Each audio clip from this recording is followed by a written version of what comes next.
Hello everyone, welcome to KPMG Singapore's Budget Insights, a video series where we unpack the key recommendations of our Budget 2024 proposal.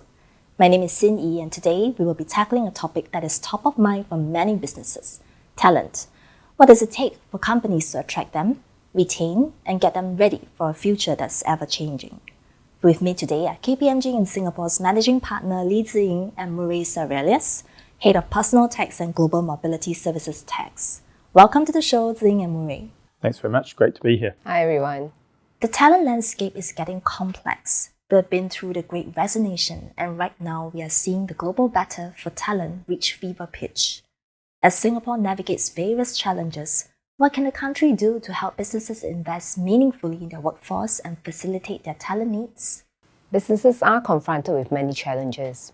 They have to tackle the immediate economic concerns and yet keep their eyes on longer-term strategy issues, such as how to stay innovative and competitive, how they embed ESG into their business, as well as how do they embrace new technologies.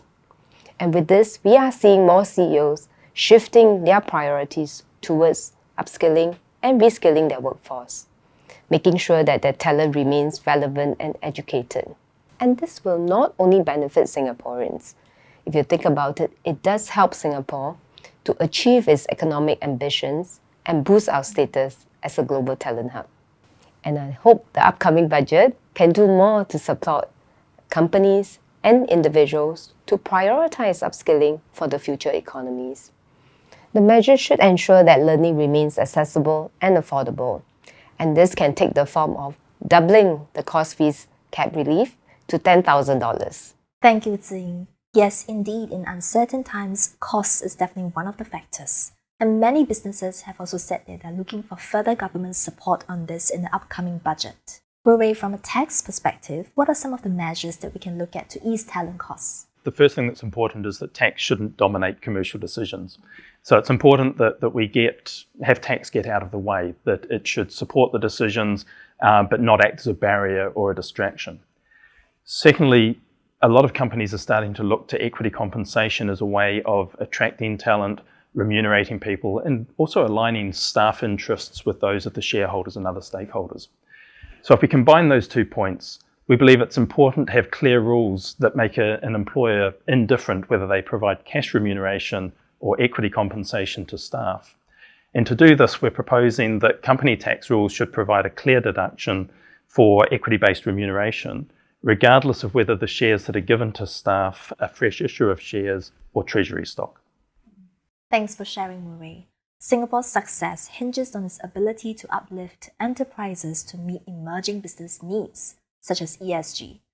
Sze Yeng, could you share how the budget could better support companies in strengthening their talent capability building for ESG and the green economy?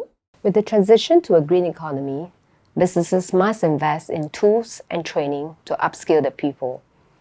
And this would include recruiting qualified trainers as well as having the right infrastructure and promoting innovation. That said, the concept of green skills has gone beyond the traditional green jobs. Therefore, it is important to periodically revalidate the current businesses across different sectors and value chain to identify where businesses may need to integrate sustainability into job roles. Such capacity building initiative can take the form of public-private partnerships. Thanks, Sze Yeng. Diving deeper, sustainable finance is also set to drive Asia's green transition. And with this, demand for professionals with the right expertise is expected to grow. How should we look at equipping Singapore's talent and businesses for this? At present, we do see a gap in ESG and sustainable finance competency in the market. Hence, in the upcoming budget, the government can explore creating comprehensive ESG talent development roadmap by sector or value chain, and this could comprise upskilling and reskilling initiative with incentives such as tax deduction or subsidies for employers with a clear training roadmap.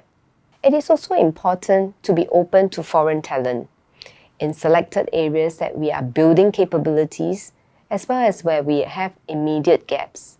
Thinking about early education is also something we need to start immediately, which is to get Institute of Higher Learnings to refresh the curriculum to address industry needs and areas where industries intend to tap sustainable finance. We believe that building Singapore's sustainable finance expertise will uplift businesses to be more competitive globally, as well as open doors to new opportunities. Definitely, sustainable finance will be an area to watch. Now, bringing in the right talent from across disciplines is also a crucial part of driving innovation in Singapore. Murray, would you be able to share how the government can better facilitate the global movement of talent so that it can boost its ambition as a leading innovation hub? Tax needs to be there to support and help rather than hinder talent initiatives. Talent is really important for Singapore, particularly as companies and countries compete for a pool of talent that's now considered to be global. And also new skills are emerging, and we need those.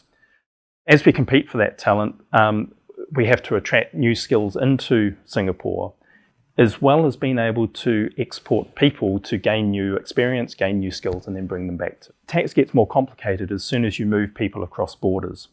And so it's important that there's an alignment of tax systems, that we don't create unnecessary friction between systems. And for this reason, we're proposing that Singapore should align the taxation and sourcing of equity income with the OECD norms, and also look at tax concessions to make business travel easier. Adding on to the point, we already see technology companies, including MNCs and startups, often use stock option as a form of remuneration to attract talent from across the world. And this is one of the reasons why we are recommending for the government to align the treatment with the OECD approach. The alignment with international practices will put us on par in terms of global talent hub, but also without imposing additional tax obligations on the foreign employees. Indeed, Singapore should seize the opportunities in emerging growth areas to strengthen its talent pipeline and grow as a global talent hub. With a spotlight on ESG and digitalization, the country must also look at complementing local skill sets through upskilling and reskilling initiatives. This will demonstrate its commitment as a hub for international businesses. A big thank you to Zing and Murray for joining us here today and sharing your valuable insights. We've come to the end of this episode. Thank you once again for joining us on KPMG's Singapore Budget Insights.